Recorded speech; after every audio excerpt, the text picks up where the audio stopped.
Aba bakar ne içtiğini de cüce arda verdi. Sebep çi teda şekirti yo ambe ceyran. Ama atın ame direkt şabedin. Deyne ki pir yüklücmer nevisi amlı karbi deyne bidin. Erke hafte dol marde me 106 hafte milyar 108 milyar nevisi yeme şabedin. Ava metru alati ke mehmuni ve arati sarma kasmış kiriye. Am be amane ne ava muhtakhane ne ava tişke yani perişan bunu.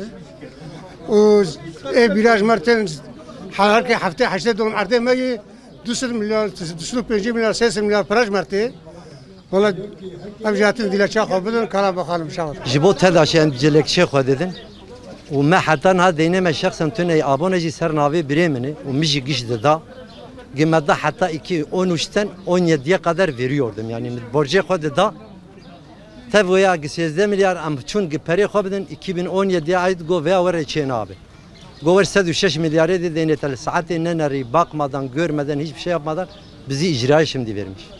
Mevcut kiri mahkemelik halam binen sonucağı.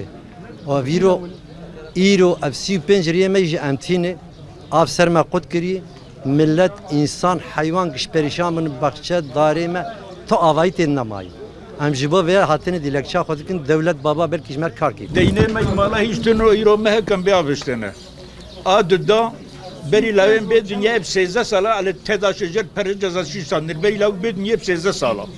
Lav 97 doğumlu 83 elektrik parası cezira di 83 de belgamet elektrik tünne bu. Kol işe tedaşı saktakariye tedaşı edinler.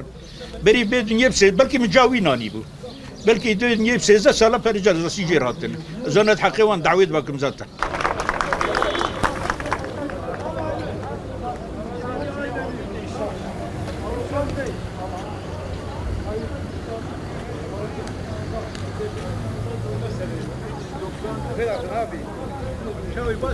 Geçen haftalar Kızıltepe Asliye Hukuk Mahkemesi'nden almış olduğumuz tedbir kararlarına istinaden elektriğini bıraktığımız Arıklı, Tosunlu, Çiçekli, Alakuş ve Taşlıca köylerinin 48 saatten beri elektriklerinin kesik olması nedeniyle Kızıltepe Cumhuriyet Başsavcılığına suç duyurusuna geldik.